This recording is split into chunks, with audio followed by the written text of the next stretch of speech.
ایک آیت آج ہم نے تلاوت کی ہے سورہ رعد میں. سورہ رعد جو ہے یہ 13ویں پارے میں آئی ہوئی سورہ ہے. اس سورہ کے متعلق یاد رکھ لیجئے بڑی فضیلت والی سورہ ہے.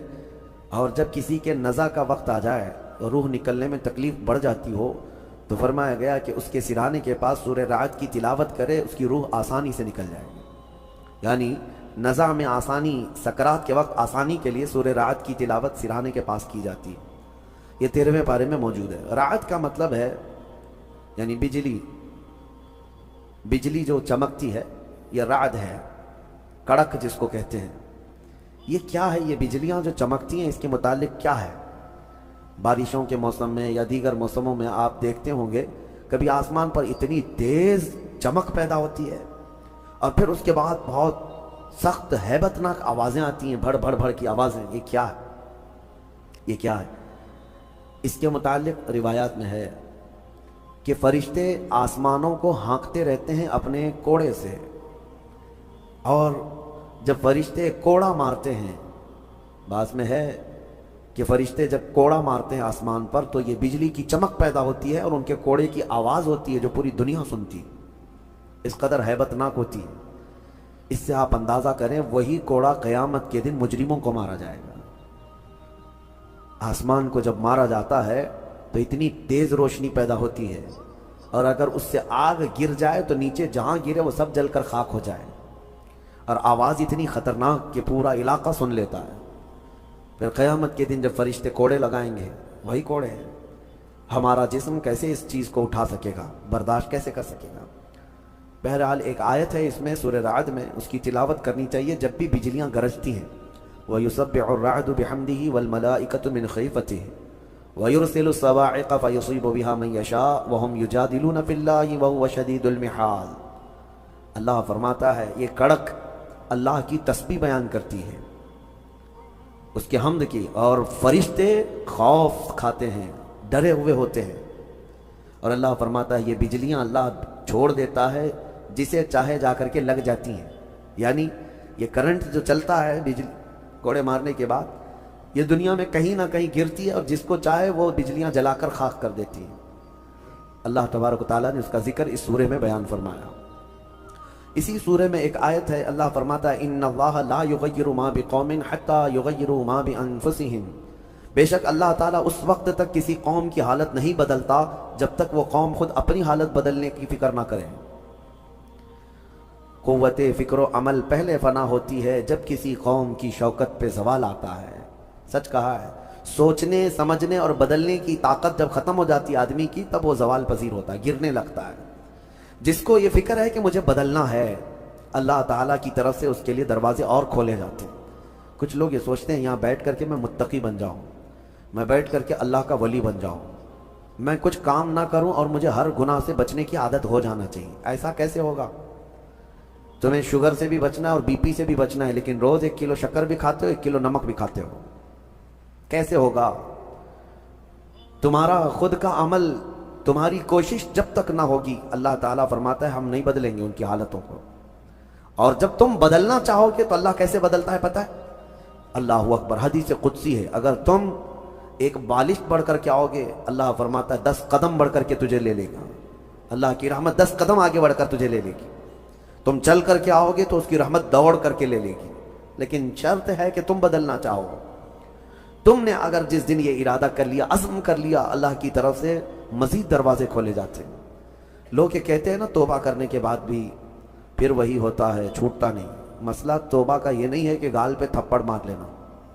توبہ کا یہ ہے عزم کرنا, پکا ارادہ کرنا, اور اللہ سے یوں عرض کرنا کہ تیرا وعدہ ہے کہ جو بدلنا چاہے, جو بڑھنا چاہے تو اسے بدل دے گا. میں بدلنے کے لیے آگے بڑھ رہا ہوں مولا, اب تو رحمتیں بھیج. پھر دیکھو کیسے نہیں بدلتے. اللہ تمہیں توبہ پر دوام عطا کرے گا. پھر کبھی بھی قدم پھسلے گا اللہ تمہارے لیے مدد نازل فرمائے گا. زندگی ہے, آخری سانس تک کچھ نہ کچھ خطائیں ہوتی رہتی ہیں, قدم جب بھی پھسلے گا لیکن مولا تمہیں توبہ کی توفیق ضرور عطا کرے گا. اسی لیے کوشش پہلے خود کے بڑھنے کی ہو, خود کے بدلنے کی ہو.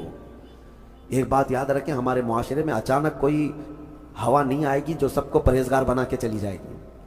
ہمارے محلے میں کبھی ایسی بارش نہیں ہو جائے گی کہ اس بارش میں جتنے بھیگ جائیں گے سب اللہ کے ولی بن جائیں گے. نہیں, پرٹیکولر ہر ایک کو بدلنے کی کوشش کرنی ہوگی، تبھی انقلاب آتا ہے۔ ایک ایک آدمی بدلنے کی سوچے اور پھر دیکھے انقلاب آتا ہے۔ ریولیوشن یوں ہی آتا ہے، لوگوں کی چینجنگ سے آتا ہے۔ میں آپ کو بتاؤں، بدلنا چاہے تو اللہ تعالیٰ کیسے بدلتا ہے۔ آپ نے سنا ہے بشر حافی کے متعلق، بغداد میں شراب کا کام کرتے تھے، شراب کا کاروبار تھا۔ ایک بار انہوں نے ایک تحریر جس میں بسم اللہ لکھی ہوئی تھی، وہ زمین پر کیچڑ میں گری ہوئی تحریر کو اٹھا کر چوم لیا اور گھر پہ لا کر اوپر رکھ دیا۔ اللہ کو یہ ادا پسند آئی، اور اس کے بعد اس زمانے میں موجود ایک بزرگ کے خواب میں میرے آقا صلی اللہ علیہ وسلم تشریف لائے اور کہا جاؤ بشر کو اللہ کا سلام پہنچاؤ، جبکہ وہ شراب کا اڈا چلاتے تھے۔ تو اس بزرگ نے یہ سوچا کہ میرا یہ وہم ہوگا، 3 دن مسلسل خواب دیکھا، اس کے بعد آ کر کے بشر سے کہا، بشر مجھے نہیں معلوم، لیکن مسلسل 3 راتوں سے میں خواب میں رسول اللہ کو دیکھ رہا ہوں، اللہ کی طرف سے تجھے سلام پہنچانے کا حکم فرما رہے تھے تو مسلمان لیکن بھٹکے ہوئے، راستہ چینج تھا۔ اسی وقت اپنے شراب خانے سے باہر نکلے، چیخ مار کر کی عرض کرنے لگے، مولا تو یقیناً رحیم و کریم ہے، ستار ہے، ایک بسم اللہ کے ٹکڑے کی میں نے عظمت کی اور تو رب العالمین مجھے سلام بھیجتا ہے، لیکن اتنا ہی نہیں کہ ایک سلام آیا اور پھر اس کے بعد اپنا دھندا چلتا رہا۔ بشر حافی نے عزم کر لیا تھا، ارادہ کر لیا تھا کہ پلٹ کر کے میں اپنے اڈے کو دیکھوں گا نہیں۔ وہاں سے جو نکلے ننگے پیر نکلے اور زندگی بھر ننگے پیر ہی چلتے رہے، پھر چپل پہنے ہی نہیں، کیونکہ چپل چھوڑ کر کے باہر آئے تھے اس بزرگ سے ملنے کے لیے، اسی حالت میں نکل آئے۔ تو جب کسی کا پکا ارادہ ہوتا ہے تو اب اللہ تعالیٰ نے ان کے لیے ایسے دروازے کھولے، اللہ اکبر، وہ بغداد کے قطبوں میں شمار ہوئے ہیں، قطب الاقطاب تھے، اللہ کے ولیوں میں تھے۔ اور حد تو یہ ہے کہ ایک بزرگ نے دیکھا بغداد میں ایک کتے نے راستے پر پیشاب کیا ہے، پخانہ کیا شہر کے راستے پہ۔ اس بزرگ نے فرمایا جاؤ دیکھو آج بشر حافی کا انتقال ہو گیا ہوگا۔ تو لوگ جا کر کے معلوم کیے تو صحیح میں اسی دن حضرت بشر حافی کا انتقال ہوا تھا۔ اس بزرگ سے پوچھا کہ آپ کو کیسے خبر ہوئی؟ کہا کہ جب تک بشر حافی زندہ تھے پورے بغداد کے کسی راستے پر کوئی جانور پیشاب و پخانہ نہیں کرتا تھا، اس لیے کہ وہ ننگے پیر چلا کرتے تھے۔ اللہ نے ہر راستے کو ان کے لیے پاک کر رکھا تھا۔ یہ ہے رحمت الہی، جب بدلنا چاہے بندہ، مولا اس کے پیروں کو بھی چلنے کے لیے پاک راستے عطا کرتا ہے۔ میرے عزیزو، اسی لیے اعلیٰ حضرت نے ترجمہ بھی کیا اہدنا الصراط المستقیم کا، کیا اللہ تو سیدھا راستہ دکھا نہیں، چلا، کیونکہ اب میں چلنے کی کوشش کر رہا ہوں، میں آ گیا ہوں، نماز میں آیا ہوں، یہ سیدھا راستہ ہی تو ہے، لیکن اب آگے اے مولا تو چلا۔ جس کی بھی یہ دعا قبول ہوئی مولا کریم اس کو آخری سانس تک ہدایت پر رکھے گا، چلائے گا۔ لیکن میرے عزیزو، بنیاد یہی ہے، قرآن کی یہ آیت ہمیں بتاتی ہے تمہاری طرف سے شروعات ہو، پھر اللہ کریم کی طرف سے رحمتیں کھل جائیں گی۔ گھر میں بیٹھ کر کے صرف لوگ جو آسان نسخے چاہتے ہیں، واٹس ایپ میں دیکھو ابھی وظیفے بھرے ہوئے ہوں گے، ہر جگہ سے انسٹا میں واٹس ایپ میں اتنے وظیفے آتے ہیں جو اللہ کے ولی بنا دیں گے 2 گھنٹے کے اندر۔ یہ پڑھنے سے وہ ہو جائے گا، وہ پڑھنے سے یہ ہو جائے گا، دوسروں کا مال کھاتے رہو اور وظیفے کرتے رہو، لوگوں کو ٹوپی ڈالتے رہو اور یہاں 100 وظیفے پڑھتے رہو، ان وظیفوں کا اثر نہیں ہوگا۔ تمہارے اندر سے تبدیلی ہو، حرام کھا کر کے تم 1000 بار بھی پڑھتے رہو تو تمہاری زبان سے کوئی جملہ آسمان تک نہیں جائے گا۔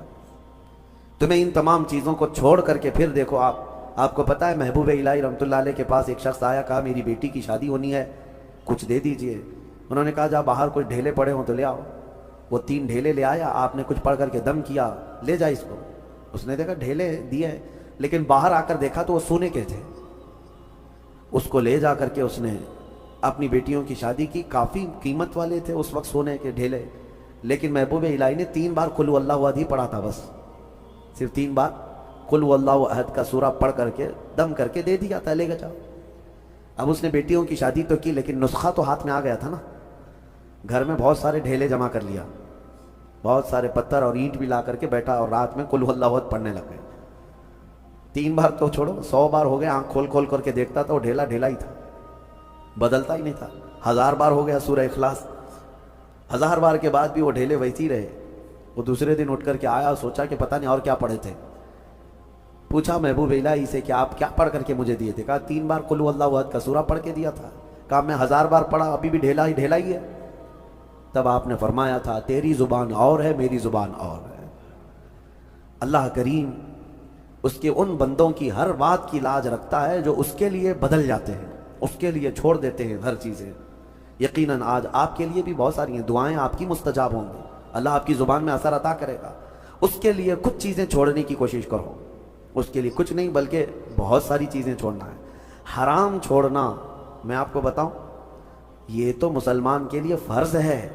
بعض لوگ یہ کہتے ہیں میں شراب نہیں پیتا، پرہیزگار آدمی ہے، چوری نہیں کرتا، پرہیزگار آدمی ہے، جوا نہیں کھیلتا، پرہیزگار آدمی ہے۔ نہیں، شراب نہیں پیتا، جوا نہیں کھیلتا، چوری نہیں کرتا، پرہیزگار نہیں، مسلمان ہے بس، مسلمان ہے بس۔ شک کی چیزوں سے بھی بچتا ہے تب پرہیزگار ہے، حرام چیزوں سے بچتا ہے تو مسلمان ہے۔ مسلمان کے لیے اتنا تو کرنا ہی ہے۔ جو شک والی چیزیں ہیں ان سے بھی بچتا ہے تب وہ اتقیاء میں ہے، پرہیزگاروں میں ہے۔ بہرحال اللہ کریم ہمیں خود کو بدلنے کی توفیق عطا